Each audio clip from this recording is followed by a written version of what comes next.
Hey everyone, and welcome to RUBIN'S Mind Lab, where we break down the latest research into what it really means.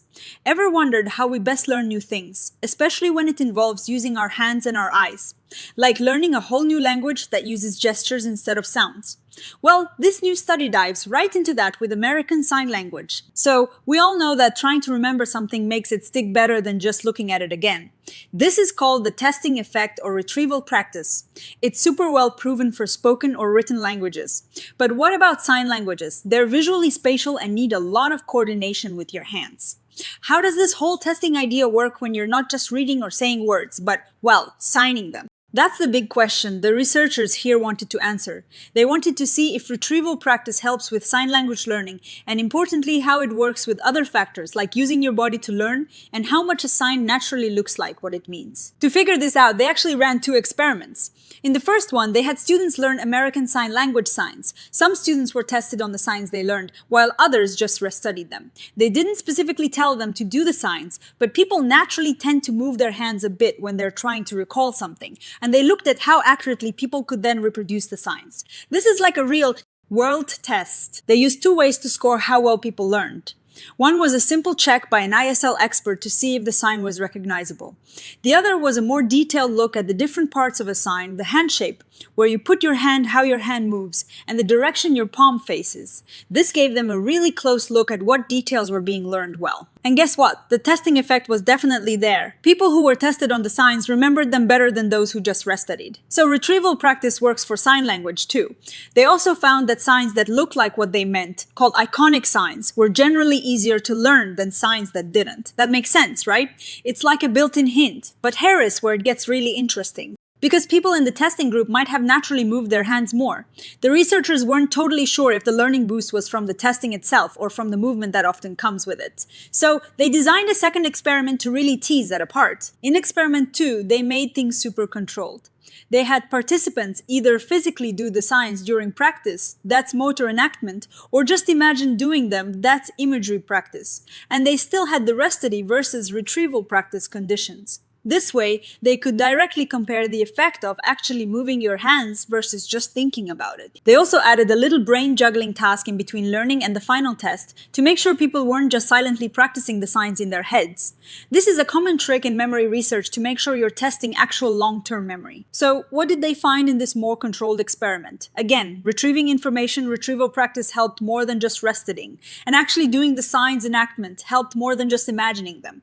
So, both retrieval practice and motor enactment are powerful tools for learning ASL. But the really significant finding was an interaction effect, but only for a specific part of ASL signs, the hand shape. You know, the actual shape your hand makes. For hand shape, retrieval practice only helped if people were physically enacting the signs. If they were just imagining it, testing didn't make a difference for hand shape. This is a huge clue. Why is hand shape so special? Think about it. Changing the shape of your fingers, how they bend, or their orientation requires super precise, fine motor control. It is like learning to play a musical instrument. You need to physically practice those movements. The researchers suggest that for these very complex motor-heavy parts of a sign, you need both the mental effort of trying to recall it, retrieval practice, and the physical practice of performing the action, motor enactment, to really make it stick. It's like these 2 learning strategies are working together, like a power-up, for learning the tricky hand shapes. For other parts of the sign, like where you place your hand location, movement, or orientation, the story was a bit different. These parts seem to benefit from retrieval practice and motor enactment more independently.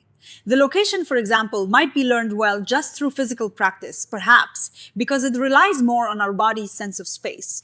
The researchers found that in experiment 1, retrieval practice seemed to help with location, but this benefit disappeared in experiment 2 when they controlled for enactment. This suggests that the initial retrieval benefit for location was likely due to people naturally moving their hands while trying to recall, which helped them remember the location. So, what does this all mean? It means that when you're learning something complex that involves your body and your hands, like sign language, different learning strategies work better for different parts of the task. Retrieval practice is great overall, but for the really intricate motor skills like forming precise hand shapes, you absolutely need to physically do it. Just thinking about it or testing yourself mentally isn't enough in those cases. It's like your brain needs the feedback from your muscles and movement to nail those difficult hand shapes. This is a really important insight for anyone learning or teaching sign language. It suggests that lessons should probably incorporate lots of opportunities for learners to actually perform the signs, not just watch them or think about them, especially when focusing on those detailed hand shapes. It also tells us that our theories about how memory works need to really consider how our bodies are involved, especially when learning something as embodied as sign language. It's not just in our heads, it's in our hands and bodies too. Now, as with any study, there are always things to consider. The researchers themselves point out that they didn't directly measure how much the brain was using declarative memory, the facts versus procedural memory, the skills for each part of the sign. Also, in real sign language, all these parts, hand shape, location, movement, they all work together, not in isolation. So, further research could look at brain activity or use other clever tricks to see these memory systems in action more directly, but overall, this is a fascinating peek into how we learn visual manual languages.